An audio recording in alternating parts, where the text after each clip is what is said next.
And the last piece I want to hit today relates to the Christian churches in America and how the Christian churches respond to the immigration crisis we are now facing. I want to start with Matt, my wonderful producer. I emailed him a picture. I hope he got it. Emailed him a picture today. This is a church. This is a sign outside of a church near our home. And you can see it says, "Blessed nations invite in immigrants." And it's got a reference to the Bible, words of Jesus in the book of Matthew.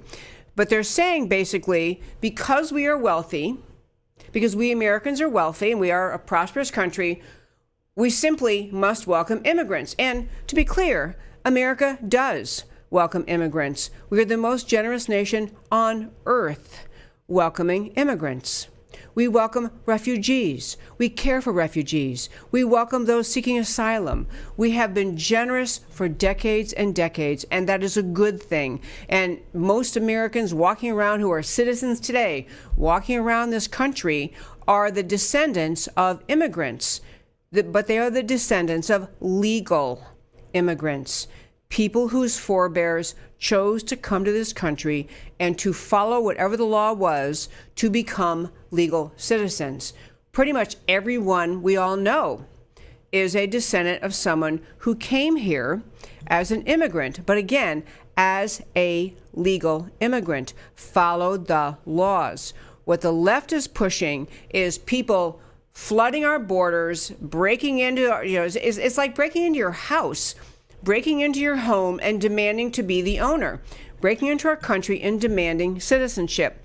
But I wanted to bring the thing up about that sign because that sign is not an isolated example in America. There are churches all over this country that push the idea that in order to be a good Christian, you have to essentially agree with the left-wing worldview that really pretty much abandons borders, lets anyone in who wants to come in, that tries to characterize as harsh, mean-spirited, racist, ugly, xenophobic, or some other bad thing, any efforts to have border security. This is what the left is trying to do. They're trying to characterize all efforts at lawful, orderly immigration, all efforts at securing the borders, all efforts at defining more clearly what our immigration standards are, changing those standards so that they actually are designed to serve the American people, the American economy, the American businesses. And this left-wing mindset has weaseled and snaked its way into Christian churches in this country so that you'll see Christian churches condemning the idea of building a wall at the otherwise insecure portions of our border, or condemning the policies that say we have to enforce border security, we have to turn people away if they have the legal right to be here, we have to be clear about our asylum laws, and you'll even hear churches saying essentially that the poor, the hungry who show up at the southern borders ought to be admitted and allowed in as immigrants simply because they are poor. And I'm telling you, folks, we talked about this numerous times, but there was a huge Pew Research poll in the last year that was estimating the number of people in this world based on surveying people around the world.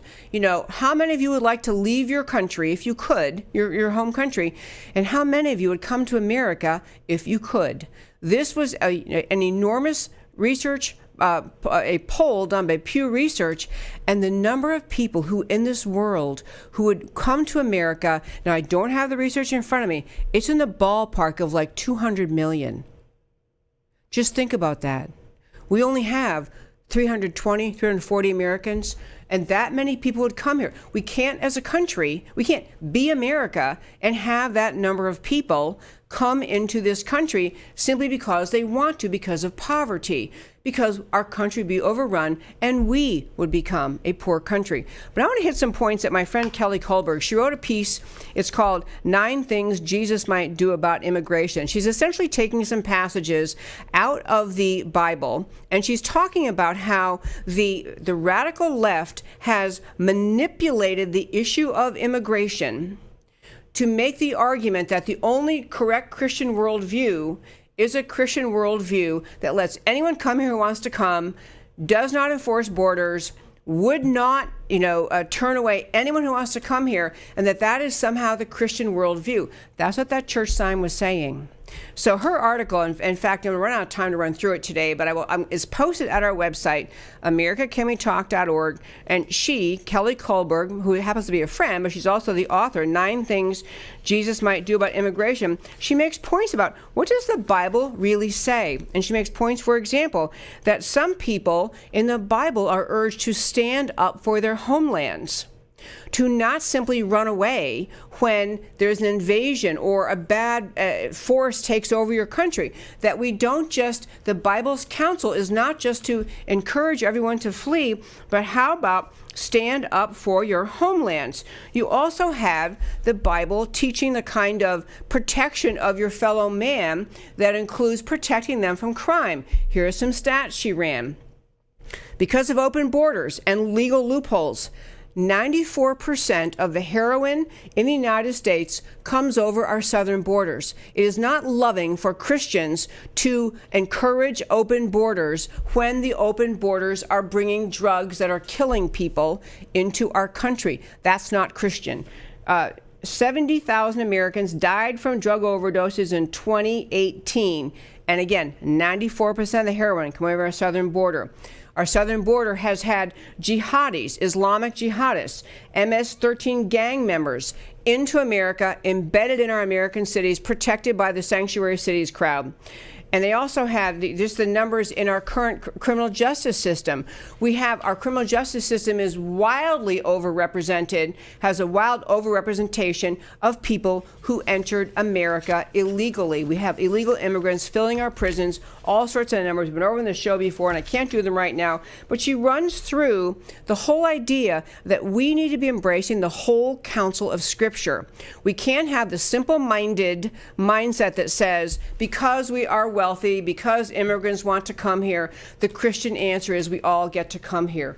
We have to embrace the larger idea, the wise counsel of the Bible that tells us about using all the counsel of the Bible, protecting our fellow citizens from dangerous people, urging people to stand up for their homeland. In fact, she also has a lot of information about understanding that the push against the evangelical churches in this country, pushing those churches to embrace the open borders mentality is not random, is not a random happenstance. It is the direct result of funds from George Soros related organizations that directly and intentionally worked to push and change immigration policy in this country in the minds of the evangelical churches in this country. It was a conscious, deliberate invasion of the evangelical Christians in this country by the George Soros-funded entities trying to change the hearts and minds of evangelical leaders to get them to say,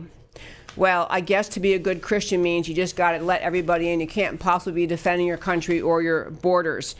She also talks about the terms in the Bible. I'm almost out of time, but I'll just tell you, there are terms in the Bible, different terms for the way the Bible even talks about strangers, people who are not citizens of your country. One word, ger, G-E-R, means resident alien, someone who comes here legally. Those are encouraged in the Bible. Those people are encouraged in the Bible to be protected because they came here legally. The other terms are Zar, Z-A-R, and Nekar, both one meaning foreigners, one meaning strangers, and God warns his people to be careful about that. The point is, the people who try to use the Bible to say, therefore, open borders, anything goes, everyone can come here, are cherry-picking the Bible, ignoring the serious, wise counsel of the Bible in how we protect our homeland, protect our countries. And of course, we have the stories in the Bible where God urges his people to build walls to protect his people. I'm gonna have to have Kelly Kohlberg on the show when she's available to more deeply go through this. But the point is, great article pointing out that there is a drastic need to be really, really clear about the idea that being a good Christian does not mean abandoning America's borders.